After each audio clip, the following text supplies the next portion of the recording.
Nakita mo na ba to sa feed mo? Malamang, narinig mo na rin ang mga bali-balitang ganito, mga na-scam at nawala ng pera dahil naengganyo silang mag-member at mag-invest ng pera sa kumpanyang hindi naman pala legit. Kadalasan, ganito ang nangyayari sa kanila. Inaalok silang sumali ng kumpanya na may malaking membership o entry fee. Kikita daw sila ng pera kahit hindi magbenta, basta mag-imbita lang ng bagong miyembro na ganun din ang gagawin sa pangakong may komisyon o porsyento sila mula sa mga bagong recruit na ito. Isa itong tuloy-tuloy na cycle kung saan ang perang nanggagaling sa baba ay pumupunta lamang sa taas. Yan ang tinatawag na pyramiding.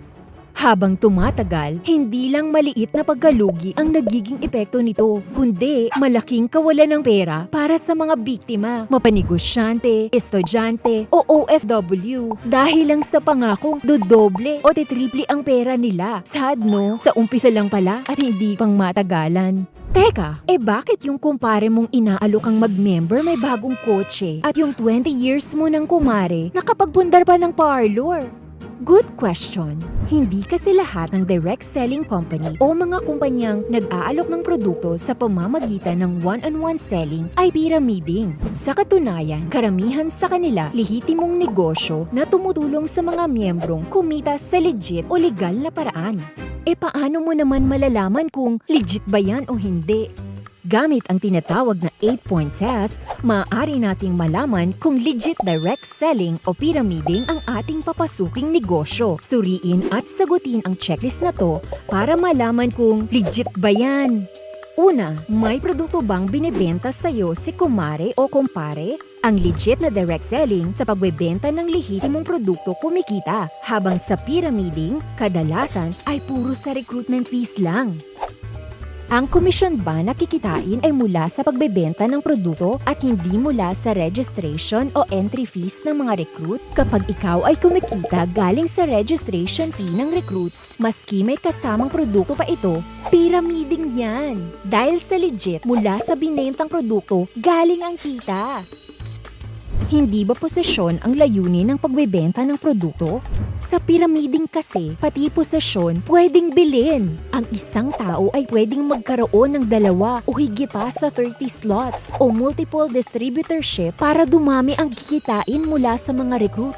Sa direct selling, one-time registration lang at bawal ang maraming posisyon. Wala bang ugnayan ang dami ng recruit sa magiging income? Sa legit, kumikita ka sa benta mo at benta ng grupo mo sa produkto at hindi sa dami ng recruits na nagbayad ng entry fees. Kung sakaling ihinto ang pagre-recruit, kikita pa ba ang mga sumali? Sa legit, kikita ka pa rin dahil tuloy-tuloy ang benta ng produkto. Sa pyramiding, tiyak na babagsak ang negosyo kapag wala ng miyembro na ma-recruit at magbabayad ng entry fees. May proteksyon ba ang sino mang aayaw at gustong maibalik ang ipinuhunan? Sa legit, may mga product return at buyback policy. Sa pyramiding, hindi na maibabalik ang binayad mong registration fee dahil ipinambayad na tong recruitment bonus. Hala!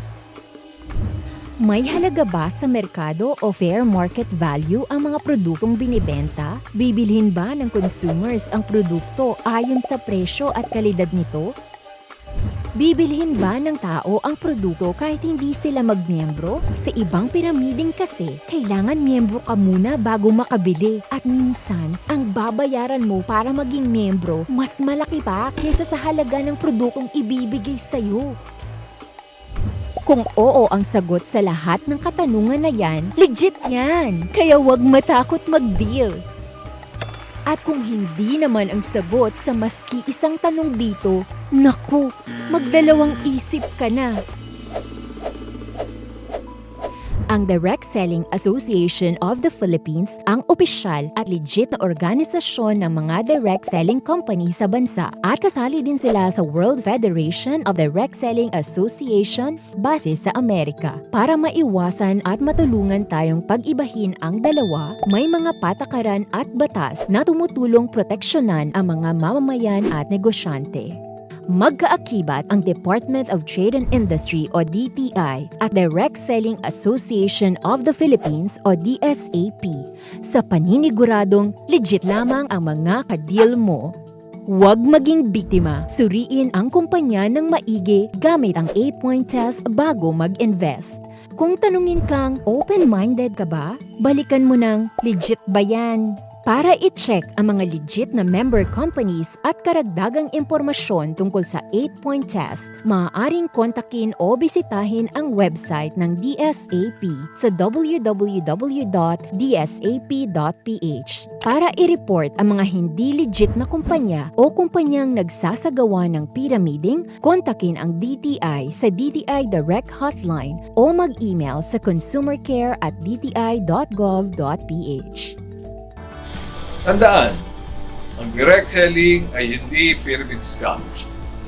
Isa itong lehitimong paraan ng pagninegosyo na ginagamit ang person-to-person na pagbebenta ng mga produkto o serbisyo na mayroong komisyon, discount at iba pang benepisyo para sa mga miyembro nito. Ang Direct Selling Association of the Philippines at ang Department of Trade and Industry ay magkaagapay sa pagpapalaganap ng kaalaman tungkol sa legitimate direct selling. Naglabas ang DTI ng Department Administrative Order 2109 at 2204 kung saan ang mga kumpanyang mapapatunayang gumagamit ng lehitimong pamamaraan ng direct selling ay mabibigyan ng DTI Seal of Legitimacy. Hanapin ang DTI Seal of Legitimacy. Kung sa tingin ninyo ay pyramid scheme ang gamit ng inyong sinalihang kumpanya, ilapit at i-report ito sa Department of Trade and Industry Consumer Care Hotline 1384. Para sa karagdagang impormasyon tungkol sa legitimate direct selling at ang 8-point test, visit www.dsap.ph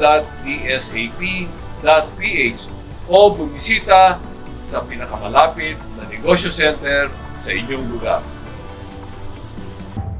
Huwag maging biktima ng pyramid scheme. Bago sumali, gamitin ang 8-point test para siguraduhing lehitimong negosyo ang inyong sasalihang kumpanya. Para malaman ang mga kumpanyang miyembro ng DSAP or kung may katanungan tungkol sa 8-point test, visit www.dsap.ph or i-add kami sa Facebook at DSAP Phils.